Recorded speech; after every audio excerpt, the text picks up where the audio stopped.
Olá, pessoal. Vamos começar agora uma aula sobre as células sanguíneas. Provavelmente nós teremos duas aulas sobre esse assunto, porque nós vamos falar sobre cada uma das células que são conhecidas também como elementos figurados do sangue.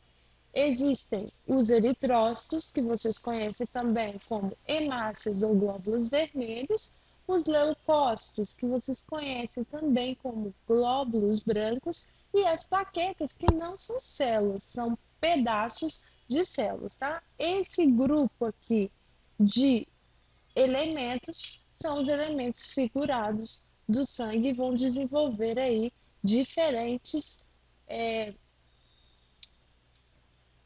funções no tecido sanguíneo.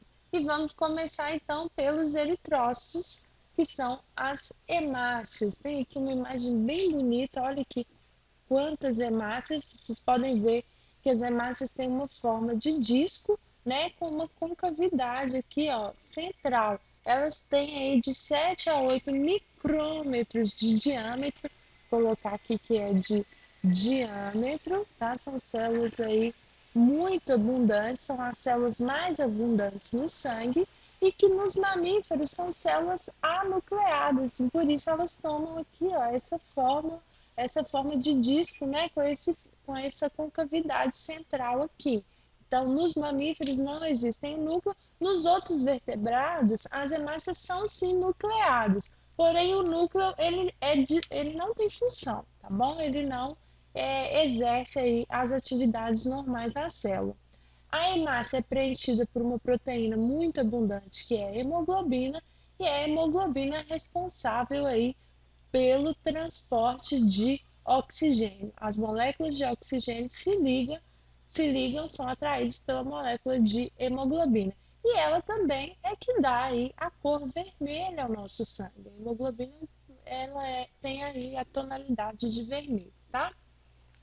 As hemácias, elas não vivem muito tempo, elas vivem na nossa espécie em torno de 3 meses, e as hemácias velhas são eliminadas através dos órgãos fígado e baço.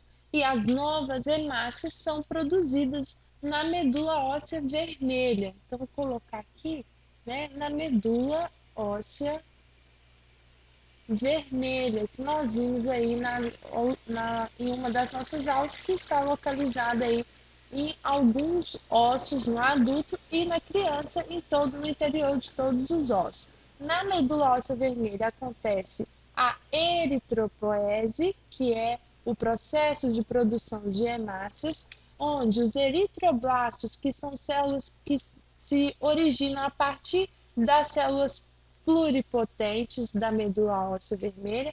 Esses eritroblastos vão aí, numa fase, produzir grande quantidade de hemoglobina, e eles são células nucleadas. Eles vão perder o núcleo e vão se transformar em reticulócitos. Os reticulócitos vão eliminar também as mitocôndrias e vão formar os eritrócitos, que são as hemácias, os glóbulos vermelhos, tá bom?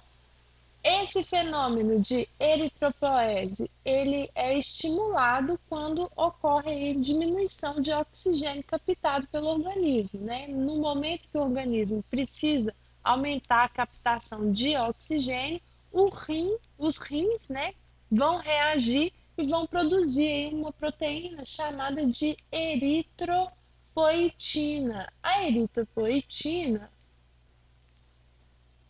aqui com eritropoetina, ela estimula a eritropoese na medula óssea vermelha. Se ocorre, né, acúmulo de oxigênio, se o afluxo de oxigênio para os tecidos for grande, ocorre diminuição da eritropoetina pelos rins, né, da produção de eritropoetina pelos rins, e ocorre então também a diminuição da eritropoese. Então, esse fenômeno aqui, ó, é controlado por esse hormônio produzido lá nos nossos rins.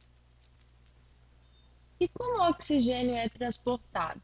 O transporte de oxigênio, nós já sabemos que ele é realizado pelas hemácias, né? E o oxigênio, se liga à molécula de hemoglobina, que eu sinalizei aqui como HB, tá? formando a oxihemoglobina.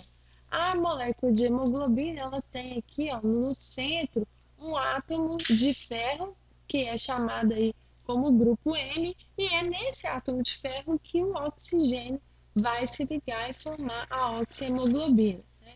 O oxigênio, ele tem afinidade aí de ligação com a hemoglobina, principalmente em regiões onde a pressão do gás oxigênio é muito alta, como no pulmão, e ele se desliga da hemoglobina em locais onde a pressão de oxigênio é muito baixa, que é o que no caso aí dos tecidos.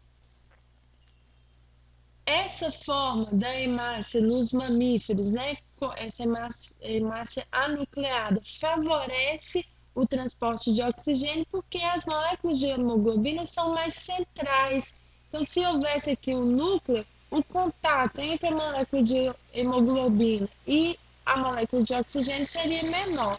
Já que não há um núcleo, o contato entre as duas é maior, então o transporte é mais efetivo. Doenças que conhecidas como anemia, que são aí são provocadas pela diminuição da quantidade de hemácias no organismo, vai aí prejudicar o transporte de oxigênio e pode levar o indivíduo à morte. Existe um caso aí de anemia, que é a anemia falciforme, que a hemoglobina toma essa forma aqui, que é uma forma de foice, colocar aqui anemia falciforme, que é uma doença genética causada pela alteração da forma da hemoglobina e que compromete também o transporte de oxigênio, uma vez que a hemácia falciforme, a hemácia na forma de foice, não consegue aí se ligar efetivamente à molécula de oxigênio, ok? Espero que vocês tenham compreendido. Na próxima aula nós vamos falar sobre os leucócitos e também sobre as plaquetas. Um abraço e bons estudos!